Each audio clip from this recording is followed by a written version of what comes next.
मैं पिछले कई दिनों से कह रहा था कि माहौल नहीं बन रहा है, लेकिन मोदी की सभा के बाद कार्यकर्ताओं में जोश दिखा, माहौल भी बनने लगा। अब पदाधिकारियों में माहौल बनने जा रहा है। कई पदाधिकारियों ने साफ साफ कह दिया है कि साफ माहौल नहीं बना है, मगर आपने कहा है तो अब काम किया जाएगा। आज दिन भर बैठकों का दौर चला और 9 तारीख से यानी 2 दिनों से उदयपुर में बैठकों का दौर अब शुरू हो चुका है। पहले रामा शामा का दौर चला, औपचारिक मुलाकातें हुई और अब रूठों को मनाया जा रहा है। हालांकि रूठे हुए 2 बागियों को अब तक नहीं मनाया जा सका है, उनसे मुलाकात ही नहीं हुई है। वो भी आगामी 2 दिनों में 3 दिनों में हो जाएगी। मगर आज नगर निगम या यूं कहें नगर परिषद के सभापति और तत्कालीन पार्षदों के साथ बैठक चली।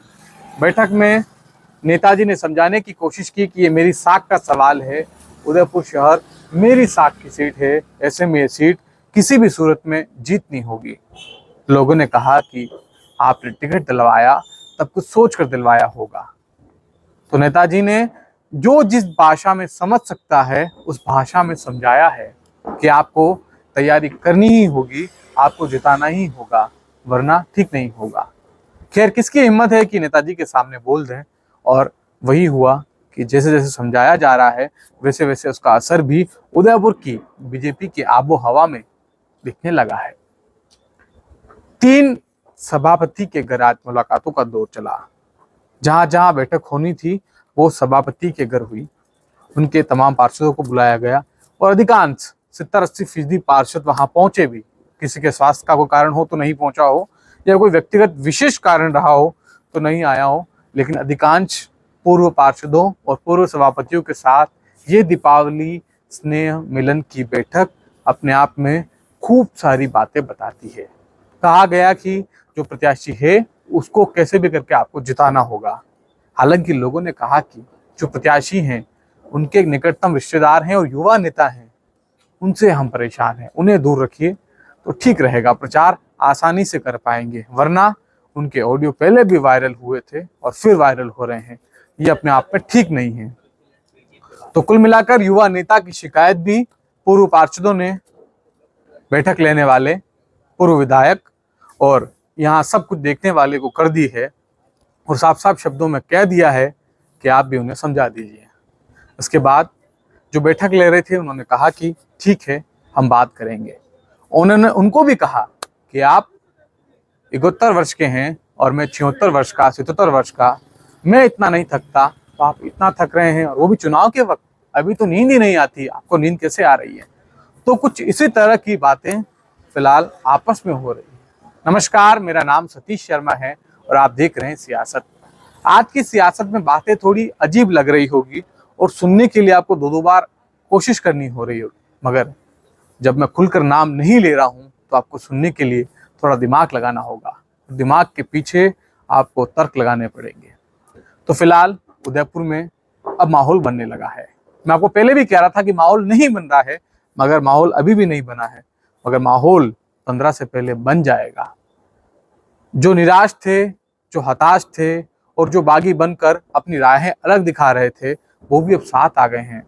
साथ आए भी क्यों ना, आखिर हाथ में डंडा लेकर सामने कौन खड़े हैं, उन्हें भी तो देखना पड़ेगा। तो बीजेपी की स्थिति यहाँ पर लगातार सुधर रही है, मगर कांग्रेस वाले क्या कह रहे हैं? कांग्रेस वाले कह रहे हैं गौरव वल्लभ ऊपर ऊपर से प्रचार अच्छा कर रहे हैं, भाषण प्रभावी दे रहे हैं, लोगों को एक भी कर रहे हैं, मगर उन्हें अभी भी उन तमाम छोटे इलाकों में जाना चाहिए। छोटे से मतलब छोटी बस्तियों में, छोटी कॉलोनियों में, पोस्ट इलाकों के बजाय उन्हें कच्ची बस्तियों पर थोड़ा ज्यादा फोकस करना चाहिए। यहाँ का वोटर कहीं ना कहीं इमोशनली कनेक्ट होता है जब आप जाते हैं, मिलते हैं और उनसे मिलकर चाय पीते हैं, उनको सभा करके रोजगार और महंगाई पर बात करते हैं। तो यहाँ पर तमाम कांग्रेसी ये कह रहे हैं कि गौरव वल्लभ को बड़ी कॉलोनी के साथ साथ कच्ची बस्तियों में भी जाना चाहिए। वहाँ पर पट्टों को लेकर जो समस्या है उस पर बात की जानी चाहिए और वहाँ पर उनके जो सोनहरे ख्वाब हैं उन पर बात होनी चाहिए, क्योंकि वोट वहीं से मिलेगा। ऊपर ऊपर से बीजेपी कांग्रेस सब कुछ कर रही है, मगर बेस वोटर, निर्णायक वोटर और कन्वर्जन वाला जो मामला है, जो वोटर तय करता है, वो कच्ची बस्तियों से होगा। तो वहां पर भी उन्हें जाना चाहिए। इसी बीच शहर में बड़ी चर्चा हो रही कि जनता सेना आमतौर पर जब गुलाब चंद कटारिया थे तो खुलकर मैदान में प्रत्याशी उतारते थे। इस बार उन्होंने प्रत्याशी उतारा भी है या नहीं?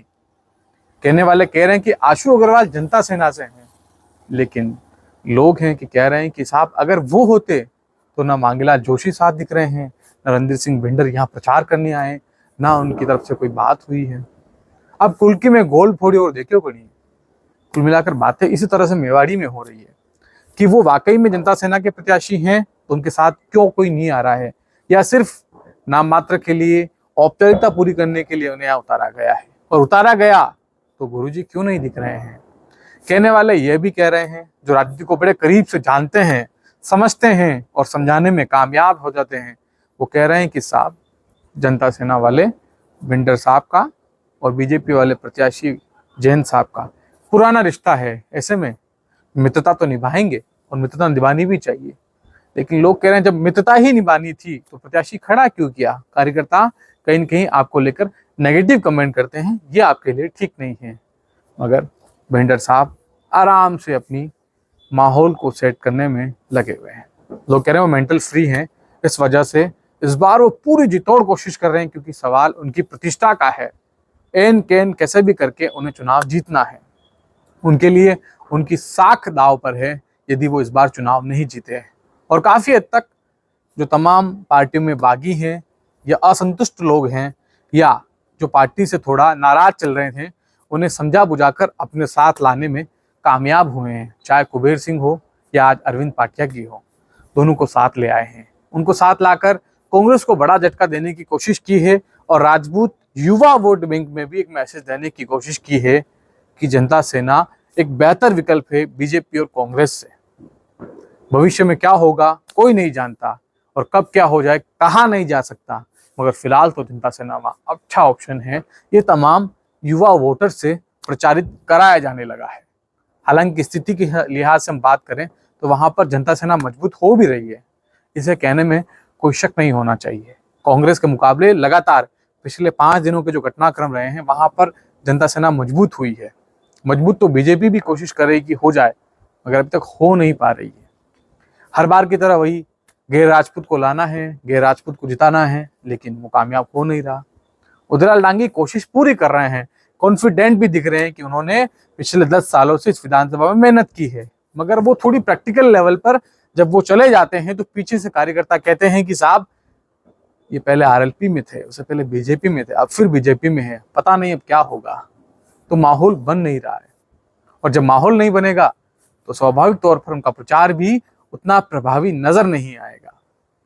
हालांकि प्रीति शेखावत लगी हुई है अपने विकास के साथ साथ सहानुभूति के बाद 2021 के बाद जो काम उन्होंने कराए हैं वो कर रही है। सहानुभूति कहीं न कहीं वो गुलाब सिंह शेखावत और गजेंद्र सिंह शेखावत को याद करके उनके तमाम समर्थकों को याद दिला के और कांग्रेस की बात करते हुए बिना किसी पर आरोप लगाए चिटाकशी करे हुए अपनी बात बड़ी गंभीरता से कह रही हैं। लोग कह रहे हैं उनकी यही एक पॉलिटिक्स स्टाइल है, वो ऐसे ही कर बड़े आसान तरीके से कठिन वोटों को भी अपने पास ले आएगी।